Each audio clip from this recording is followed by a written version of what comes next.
but different. She might have kicked so hard during pregnancy that you couldn't sleep from 6 months on. Or it might not have been until birth, when the nurses in the nursery shook their heads in dismay and wished you luck. It could have been years later. At first, you may have thought all kids were like this.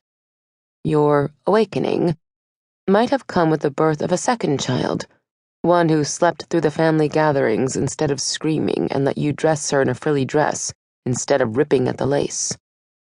Or it could have been the birth of your sister-in-law's child, the one who could be laid down anywhere and would promptly go to sleep. Your sister-in-law proudly beamed as though she had done something right, while your child continued to fume and fuss, causing all the eyes in the room to turn to you, silently accusing, "What's wrong with yours?" Your intuition has fought the stares and the indictments brought against you, believing that this child was tougher to parent, but not quite sure if you were right, and if you were, you didn't know why. Why spirited? You probably haven't heard the term spirited children before. That's because it's mine. When my son Joshua was born, there weren't any spirited child classes or books. In fact, the only information I could find that described a child like him used words such as difficult, strong-willed, stubborn, mother killer, or Dennis the Menace. Yet I realized that Joshua was much like his father, a high-energy, sensitive, passionate, and prudent adult whom I love dearly. And so it was the good days that made me search for a better word to describe Josh. On those days, I realized that this child who could drive me crazy possessed personality traits that were actually strengths when they were understood and well-guided.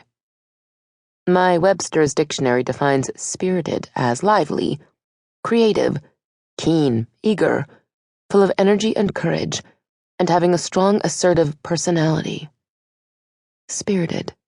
It feels good, sounds good, communicates the exciting potential of these children, and yet honestly captures the challenge faced by their parents.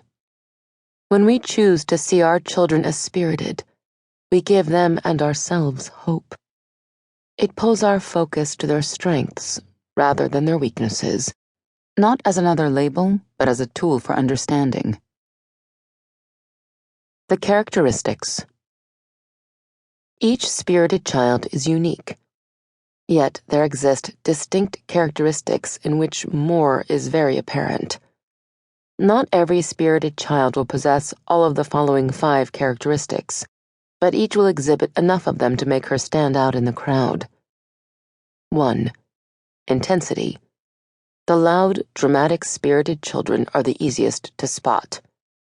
They don't cry, they shriek. They're noisy when they play, when they laugh, and even when they take a shower, singing at the top of their lungs while the hot water tank empties.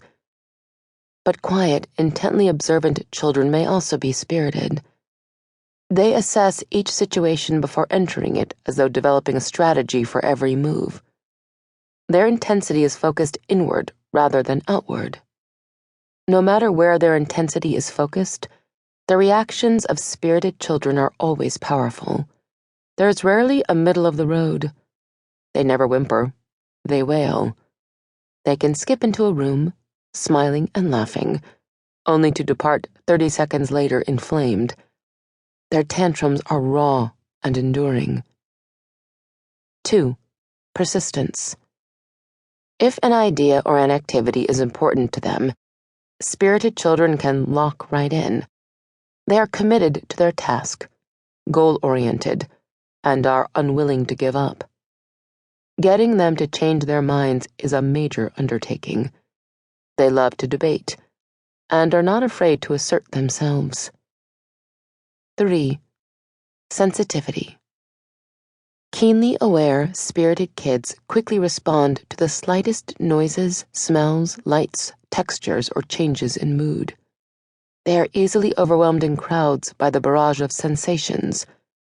Getting them through a shopping center, long religious service, carnival, or a family gathering without losing them to a fit of tears is a major achievement. To keep listening to this audiobook, I've left you a link in the description so you can do it at no cost thanks to Audible's 30-day free trial.